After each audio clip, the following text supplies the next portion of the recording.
Bienvenue sur Héritage Ancestral. Aujourd'hui, nous allons découvrir l'histoire du prophète Nouh, connu sous le nom de Noé, un homme dont la foi, la patience et la persévérance face à l'opposition en font l'un des plus grands modèles de l'histoire. Son histoire est un appel à la réflexion sur la repentance, la miséricorde d'Allah et l'importance de rester ferme dans la foi, même lorsque tout semble perdu. Mais avant de commencer, n'oubliez pas de vous abonner et d'activer la cloche pour ne manquer aucune de nos vidéos. L'histoire de Nouh commence ici. Après la création d'Adam, l'humanité se multiplia rapidement sur la terre. Les hommes vivaient initialement dans la pureté, guidés par la révélation divine, mais au fil du temps, ils s'éloignèrent du droit chemin. Le péché commença à se répandre, et les générations suivantes oublièrent peu à peu le message pur de monothéisme transmis par Adam et ses fils. Le peuple de Nouh était l'un des peuples qui s'étaient égarés. Après la mort d'Adam, les hommes commencèrent à vénérer des idoles qu'ils fabriquaient eux-mêmes. L'histoire des idoles remonte à l'époque de Shith, le fils d'Adam, dont la mission était de rappeler l'humanité au culte pur de Dieu. Cependant, avec le temps, ces idoles furent adoptées et adorées comme des intermédiaires entre Allah et les hommes. Le péché d'idolâtrie s'enracina profondément dans la société. Allah, dans sa sagesse infinie, décida d'envoyer un guide à ce peuple, Nouh, un homme choisi parmi eux pour les ramener vers la voie droite. Nouh vivait parmi ses semblables, en Mésopotamie, une région qui couvre aujourd'hui l'Irak, la Syrie et la Turquie. C'est dans cette terre où l'humanité semblait plongée dans le déclin spirituel que l'appel de Nouh allait se faire entendre. Nouh fut choisi par Allah pour être son messager, un prophète qui rappellerait aux hommes l'importance de l'adoration exclusive d'Allah. Son message était simple et direct. Adorez Allah seul. Il est votre créateur et celui qui vous nourrit. Mais, comme nous l'avons vu dans d'autres récits prophétiques, la vérité est souvent rejetée par ceux qui se complaisent dans leur confort et leur tradition. Le peuple de Nouh, malgré la clarté de son appel, continua à vivre dans l'idolâtrie. Les notables de la ville, les élites dirigeantes, se moquèrent de lui. Ils l'accusèrent de folie et remettaient en question sa légitimité. Pourquoi un homme comme nous?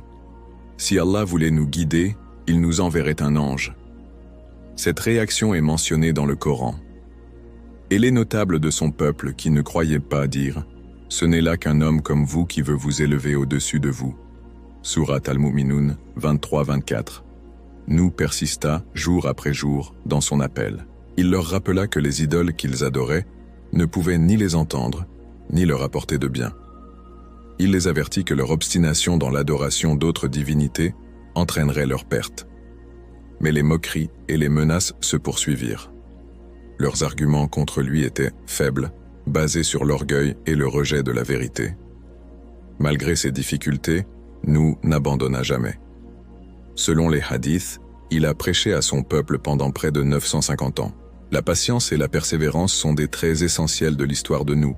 Le Coran dit « Nous avons envoyé Nouh à son peuple, et il demeura parmi eux 1000 ans moins 50. » Surat Al-Ankabut 29-14. Et pourtant, parmi ceux qui étaient les plus proches de lui, même son propre fils refusa d'accepter son message. Face à la résistance croissante de son peuple, Allah révéla à Nouh que son peuple ne croirait plus désormais, à l'exception des quelques croyants qu'il avait déjà suivis. Alors, Allah lui donna l'ordre de construire une arche, un gigantesque vaisseau pour sauver ceux qui croyaient, des déluges divins qui s'abattraient sur la terre. Dans le Coran, il est dit « Et construis l'arche sous nos yeux et selon notre inspiration, et ne m'adresse pas de demande en faveur des injustes. Ils sont certes noyés. » Sourate Hud 11-37. Nouh obéit immédiatement, mais son peuple continua de se moquer de lui. « Tu es un fou. Pourquoi un bateau ici, loin de la mer ?» Malgré leur mépris, Nouh persista dans sa mission. Il travailla jour et nuit à la construction de l'arche, suivant les instructions précises d'Allah. Chaque morceau de bois, chaque corde, chaque clou était placé avec soin et attention. Les moqueries atteignaient leur paroxysme, mais Nouh resta concentré. Il savait que la fin de son peuple était imminente, mais que le salut n'était réservé qu'à ceux qui croyaient. Puis le moment fatidique arriva. Le ciel s'assombrissait, des nuages lourds de pluie se formèrent. Allah ordonna aux cieux de laisser tomber des torrents d'eau et les sources de la terre jaillirent. La pluie dévastatrice se mêla à des vagues gigantesques qui engloutirent tout sur leur passage. Le déluge dura plusieurs jours et nuits, et le Coran décrit la scène. Et le déluge les engloutit, et ils furent noyés tous. Sourate Ash-Shu'ara 26120. Les mécréants qui avaient rejeté le message de nous se rendirent de compte trop tard de la véracité de ces avertissements. Ils se précipitèrent vers l'arche, mais il était trop tard. Nous, dans un dernier effort, appela même son fils à se réfugier à bord, mais celui-ci répondit en toute arrogance, « Je vais me réfugier sur une montagne. » Nous lui répondit, « Aujourd'hui, il n'y a de refuge que sous la miséricorde d'Allah. » Sourate Hud 11:43. Malheureusement, son fils fut englouti par les eaux. Le châtiment divin purifia la terre, emportant avec lui tous les mécréants. Seuls nous et les croyants survécurent, à bord de l'arche.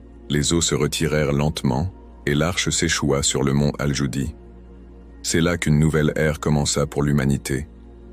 Après le déluge, la terre retrouvait sa paix. Nous, avec les siens, descendit de l'arche. Il enseigna aux survivants la foi en un Dieu unique et les leçons tirées de cette grande épreuve. Sa mission n'était pas terminée, car il devait enseigner à ses enfants et aux nouvelles générations la véritable foi. La mémoire de nous et son message de soumission à Allah resteront gravés dans l'histoire des prophètes. L'histoire de nous est avant tout celle de la patience, de l'absence de compromis face à la vérité et de l'importance de suivre Allah, même lorsque tout semble contre nous. Cette histoire nous rappelle que le salut n'est accessible qu'à ceux qui placent leur confiance en Allah et qui persévèrent dans la foi. Et ainsi s'achève l'histoire de nous, un exemple de foi pure, de dévouement et de miséricorde divine. Son histoire est un modèle pour chaque croyant. Même face à l'adversité, même lorsque l'on est rejeté, il faut rester ferme dans la foi et ne jamais désespérer de la miséricorde d'Allah. Mais ce n'est que le début d'une nouvelle ère. Après nous, un autre prophète viendra guider son peuple. Ce sera Hud, envoyé aux Ad. Nous découvrirons son histoire dans notre prochaine vidéo. Restez avec nous pour plus de récits prophétiques. Abonnez-vous et partagez cette vidéo. Que la paix soit sur vous.